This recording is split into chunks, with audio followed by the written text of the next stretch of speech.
have as much protection as possible for your horse. Get yourself some nice heavy pads, not thin blankets like this here. Now you can use some of these thin horse blankets if you want to double them up and put them on top of a pad. Works out pretty good. I do it a lot, especially if I get a high withered horse and I want to kind of stack up on the shoulders of the horse.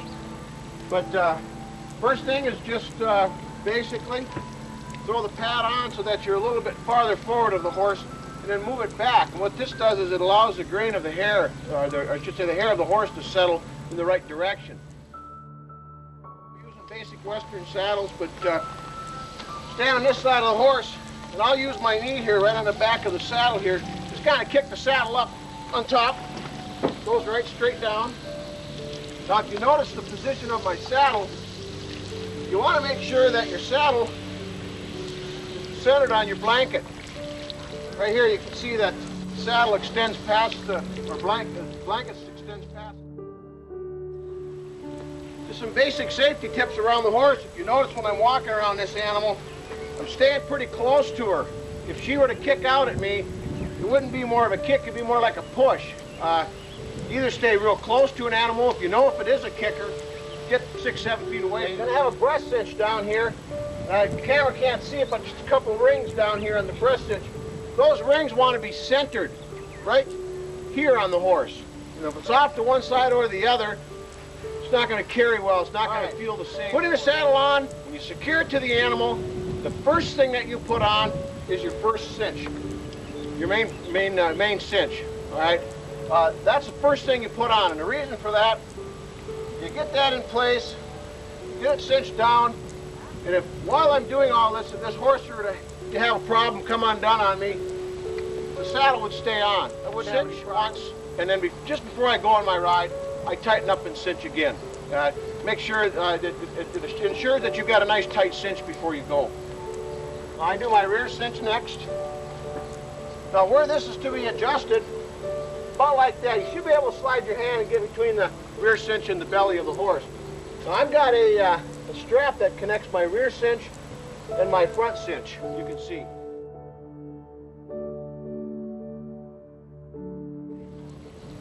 I'll just kind of do this over for you so you can see what I've done. Okay, go underneath, go through, go back through again. Okay, now while it's still loose, go back through, go to the left side, cross over, go back through your D-ring, straight up. Now this loop is going to slide in through here. Now before I slide it in, I tighten it all up. If you kind of look at the way I'm doing it, I'm pulling up on this strap, pulling out with that one. Kind of cinching that saddle up. Now, I'm not going to cinch it up too tight right now because most horses, they'll kind of blow out a little bit. They'll prevent you. Now later on she'll settle down and I'll be able to cinch it up. My saddle here, saddle is going to carry on the front shoulders of the horse. That's where you want it. Don't put your saddle onto the back part of your horse. Shoulders is what's going to carry most of the weight, or all of the weight actually. Now I'm going to cinch the saddle up. You want it not to the point where you can't tighten it no more, but you want it so you can slide your hand in here. That's about where you want it. Now I do carry my saddle a little bit farther forward than a lot of people, and my philosophy for that, I guess, is that this is the highest part of the horse. When I start riding, that saddle seems to settle back. The horse blows some wind out of it, and rather than having a loose cinch, I have a nice tight cinch. Another safety thing, if you just noticed here, the horse kind of spooked a little bit. I never stand around a horse without a hand on the horse. Tell your guys to do the same thing. If I was standing there like this here and not paying attention, if that horse spooked, she's going to step on me or she's going to run me over. She's not doing it to hurt me, she's just getting away from whatever it is she's afraid of. If while I'm talking or if I'm working around the horse, if I've got a hand on the horse, if she's going to move this way, she's going to move me with her. So I'm going to be able to feel her move. And it's important because you get out there for a couple of weeks of hunting, if something happens, this horse hurts somebody, it really hurts the trail. Now, the other reason why I leave this a little bit loose is because for my saddle here, I don't have a big open D-ring, so sometimes I have a problem feeding my front breast cinch in through the D-ring.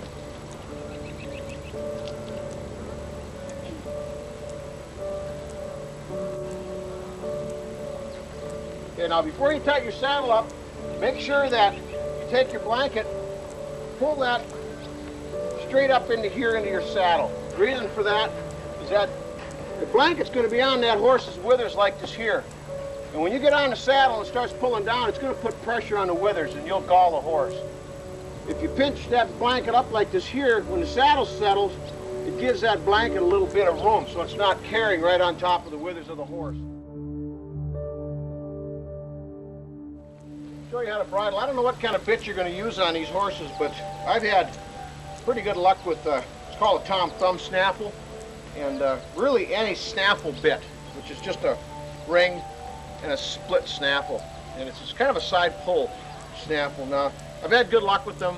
You could probably use just a Western curb bit if you want. I don't know what kind of bit you use. I also use a running martingale. I'm not going to put that on right now, but you saw that the other day. That's just a device that hooks up down here. It's got two rings right here. Keeps the horse's head down, and it also, when you give the horse a command, it pulls on the horse's mouth right here down instead of pulling straight back, and that's what you want. The horse is going to look.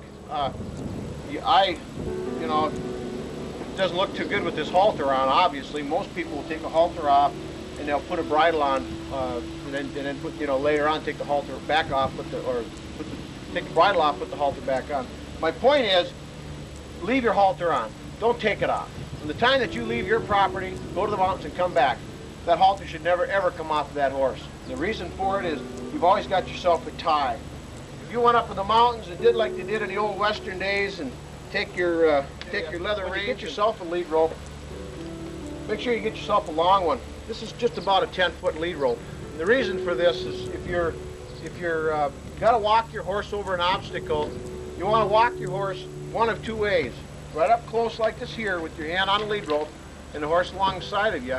Or if you're going to walk in front of the horse and you're going to lead her through something, like let's say it's water or something, you want to keep a good distance. Because believe it or not, when that horse jumps a stream or jumps an obstacle that it's afraid of, it's not going to be afraid of you, it's going to be afraid of the obstacle. And the horse isn't going to step on you on purpose or to hurt you, but they feel safe around you.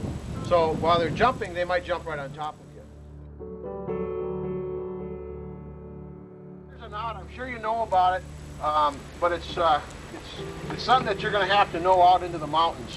And it's a knot that you can use to tie the horse up. Tie a nice tight knot, and always never tie on anything less than 4 inches, like a tree or something, because that's about what a horse will knock over.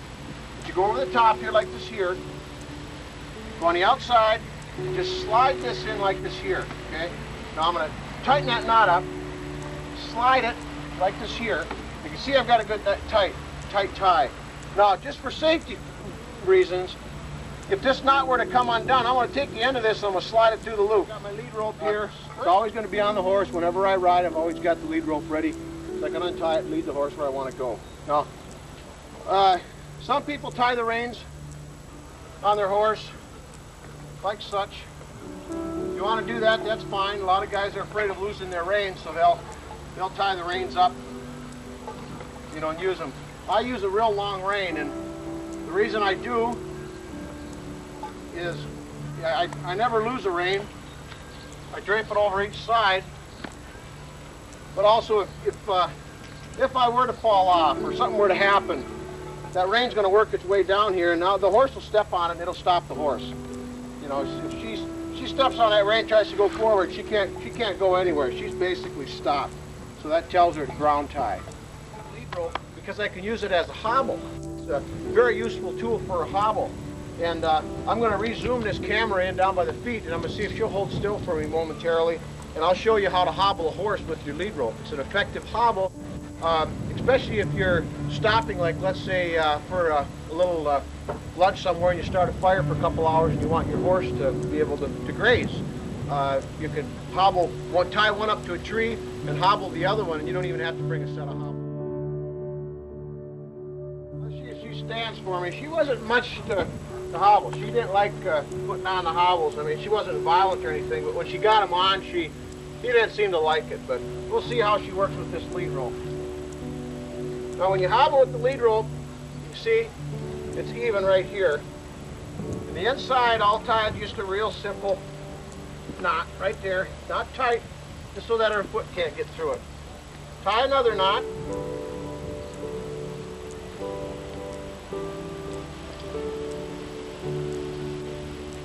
Another one. I'll tie 4 knots.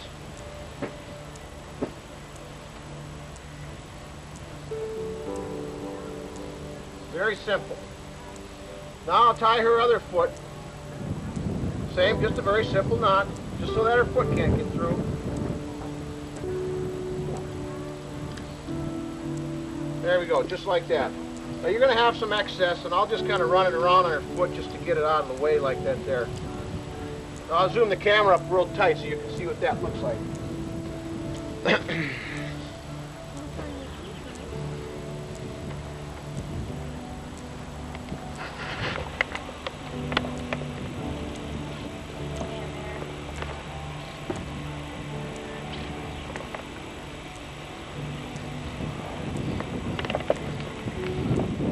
Probably put your chest up against her like this here on the side. It'll work. Now if she tried to spook, she's going to push me out of the way, so I'm not going to get hurt.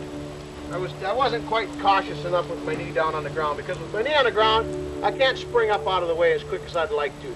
So same thing over here, just taking them off. Just put your chest up against her. She's going to spook on you. You got yourself some time to push out of the way. You can even kind of step on their foot. Put your foot on their foot. Now, if I feel her foot move, that'll give me time to get my foot out of the way so she doesn't step on me. And trust me, don't do any of this stuff without a good pair of boots, or a good pair of boots. Don't walk out stocking feet in the morning and try to hobble your horses. Throw your boots on. They're going to step on you. They're not going to do it on purpose. They just 1,000-pound animal. Ever wrap anything around your hands when you're around horses. Tell your guys, if they're going to be standing there jabberjawing, don't ever wrap anything around their hands. Reins, ropes, nothing. Don't ever get into a spot where the rope is wrapped around your foot. It might be a calm horse and it might not spook, but if it takes off and running, you're going to go with it and it could be dangerous. They're a very dangerous animal.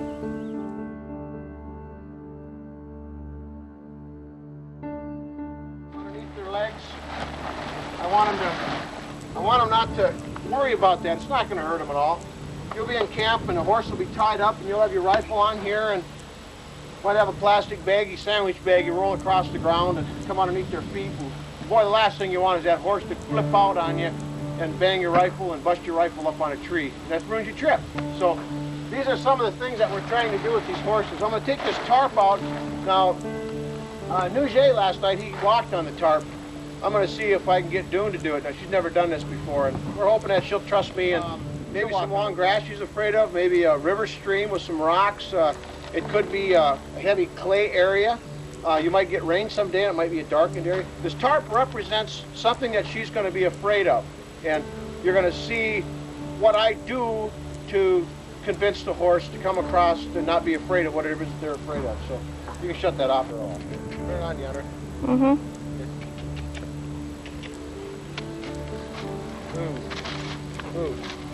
Okay, as you can see, if you can get a horse to walk on a tarp, you're pretty sure that they trust you and they know that you're not going to hurt them.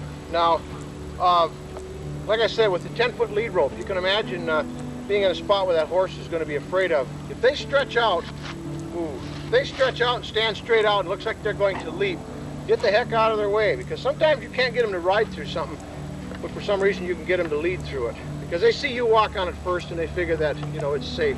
Can you get the tarp in here? Start the camera on and I'll get the tarp on his back, see how he acts.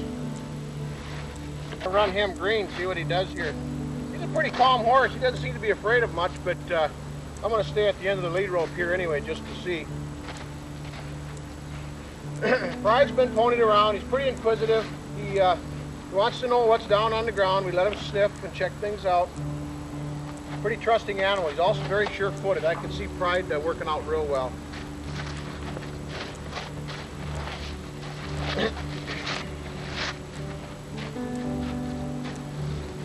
I spend a lot of time with the tarps because I don't think there's anything scarier than a blue tarp. And because it waves around, boo, stand, stand. And horses just, you know, naturally are afraid of it. You know, they don't like it. You want to, because it waves in the wind and it's like a flag. But you can see with the kind of work that I've spent here, it's not something that these horses are going to be afraid of. Trust me, when I first got them here, they wouldn't have done this. All horses are pretty concerned about it. Never, ever, ever wrap anything around your hands when you're around horses. Tell your guys, if they're going to be standing there jabberjawing, don't ever wrap anything around their hands.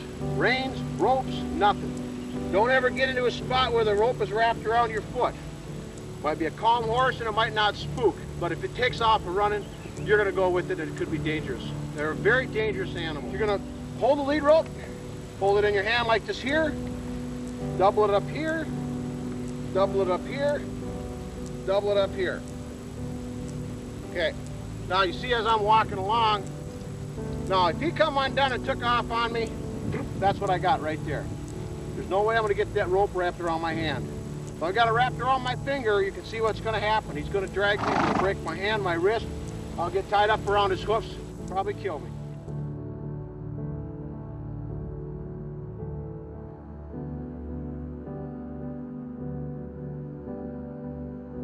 I've got my lead rope here. It's always going to be on the horse. Whenever I ride, I've always got the lead rope ready. So I can untie it and lead the horse where I want to go. Now, some people tie the reins on their horse like such. If you want to do that, that's fine. A lot of guys are afraid of losing their reins, so they'll tie the reins up, you know, and use them. I use a real long rein, and the reason I do is I never lose a rein. I drape it over each side, but also if I were to fall off or something were to happen, that rein's going to work its way down here, and now the horse will step on it and it'll stop the horse. You know, if she steps on that rein, tries to go forward, she can't go anywhere. She's basically stopped. So that tells her to ground tie. I'm just going to show you basics of mounting. You know, you probably know this, Keith, but I don't know some of your guys do or not. But just for safety reasons and also controlling the horse, a horse should always stand when you mount it. It shouldn't move around. It shouldn't skid around, and you should demand that it stand the whole time. Now, when I mount on a horse, it's actually a two-step process. A lot of what I'm telling you, you can play this video for people. People are going to say he's doing it all wrong. Well, if this works for me, it's safe, it's always worked, and others may say that this is the wrong way to do it. But to me, if it works well for the horse, it works well for you, it's the right way. I always have a hold of the rein, not tight. You see the bit right here? She's getting pressure on the bit right now. That's a loose rein. If she listens to me, she stands good, she keeps a loose rein. If she doesn't, she gets a tight rein. All right? Now I use my fingers here. I always grab a hold of the mane. That's what I use to pull up. Don't grab the saddle horn because you're going to slide the saddle off. So grab the mane. If she's good, she gets the bit like this. If she doesn't stand for me, I'll pull back. So she knows that she's supposed to stand. Stand. And I tell her stand.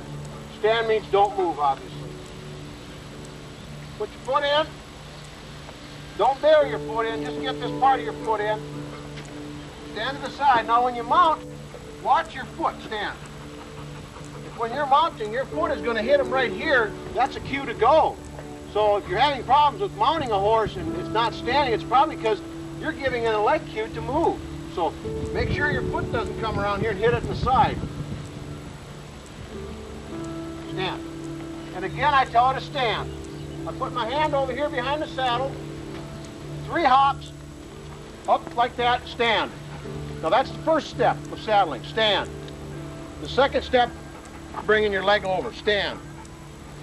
Stand. Boom. Now dismounting, you want to do back, back, boom, stand, stand. Dismounting, the same thing. You don't want to just get off the horse. You want to get off in a two-step process. First step is wheel your right leg over the horse, like this. Lay your belly kind of on the saddle, grab the back of the saddle horn, kick your foot out, like that. Now, jump off. You don't want to get off with your foot inside the stirrup, because if that horse spooks, if you get your foot caught in here and the horse can take off and you can get hooked. And for safety purposes, both feet should come out at the same time and then drop. It's a little more safer, and if you get used to it, it'll just be a process that you'll become accustomed to.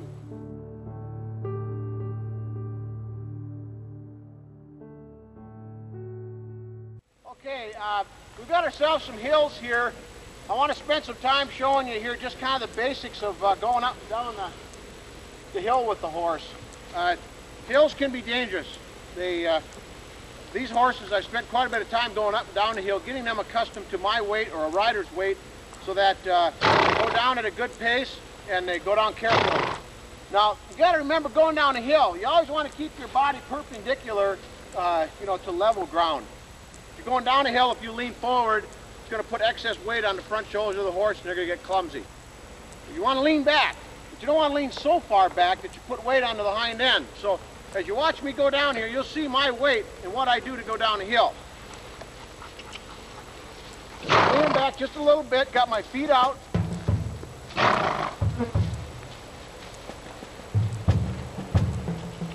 Now going up a hill, want to lean forward. Just like that. Boom. Now, one thing you don't want to do when you go up a hill, grab hold of the saddle horn. You pull that saddle horn, you push that saddle back into the back of the horse, and that's going to be very uncomfortable. You got to hang on to the mane. That ain't going to hurt him at all.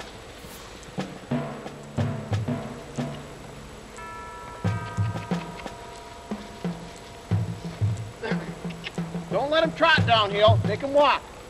Don't let him trot uphill unless you're a good horseman. I'm going to trot or walk up this big hill right here.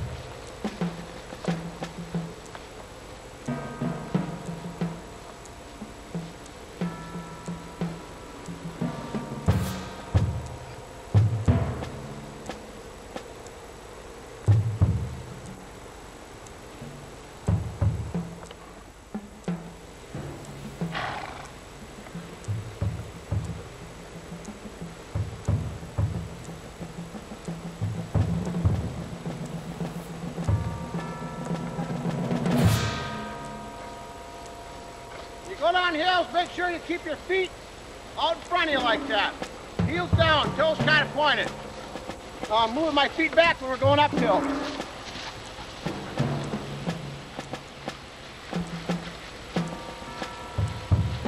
I spent quite a time with this animal in the woods.